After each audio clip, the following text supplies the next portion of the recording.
Il y a un enfer, c'est la croyance de tous les peuples, dans tous les temps. Ce que tous les peuples ont toujours cru dans tous les temps constitue ce qu'on appelle une vérité de sens commun, ou si vous l'aimez mieux, de sentiment commun, universel. Quiconque se refuserait à admettre une de ces grandes vérités universelles n'aurait pas, comme on dit très justement, le sens commun. Il faut être fou, en effet, pour s'imaginer qu'on peut avoir raison contre tout le monde. Or, dans tous les temps, depuis le commencement du monde jusqu'à nos jours, tous les peuples ont cru à un enfer. Sous un nom ou sous un autre, sous des formes plus ou moins altérées, ils ont reçu, conservé et proclamé la croyance à des châtiments redoutables, à des châtiments sans fin, où le feu apparaît toujours pour la punition des méchants après la mort. C'est là un fait certain, et il a été si lumineusement établi par nos grands philosophes chrétiens qu'il serait superflu, pour ainsi dire, de se donner la peine de le prouver.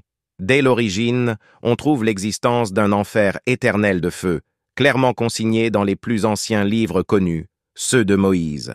Je ne les cite ici, notez-le bien, qu'au point de vue purement historique. Le nom même de l'enfer s'y trouve en toutes lettres. Ainsi, au 16e chapitre du livre des Nombres, nous voyons les 3 Lévites, Coré, Dathan et Abiron, qui avaient blasphémé Dieu et s'étaient révoltés contre Moïse, engloutis vivants en enfer. Et le texte répète, « Et ils descendirent vivants en enfer.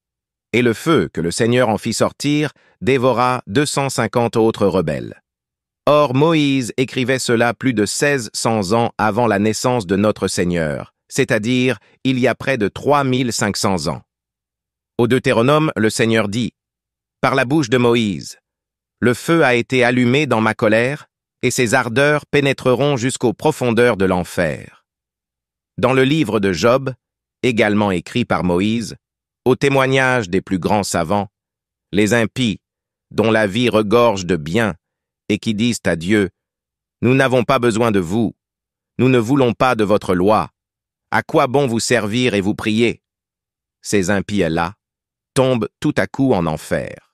Job appelle l'enfer la région des ténèbres, la région plongée dans les ombres de la mort, la région du malheur et des ténèbres, où il n'y a plus aucun ordre, mais où règne l'horreur éternelle.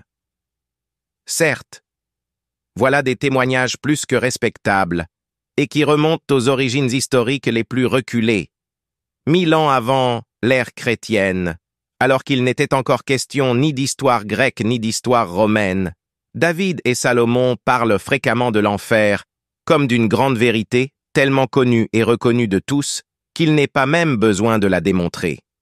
Dans le livre des Psaumes, David dit entre autres, en parlant des pécheurs, qu'ils soient jetés dans l'enfer, que les impies soient confondus et précipités en enfer, et ailleurs il parle des douleurs de l'enfer.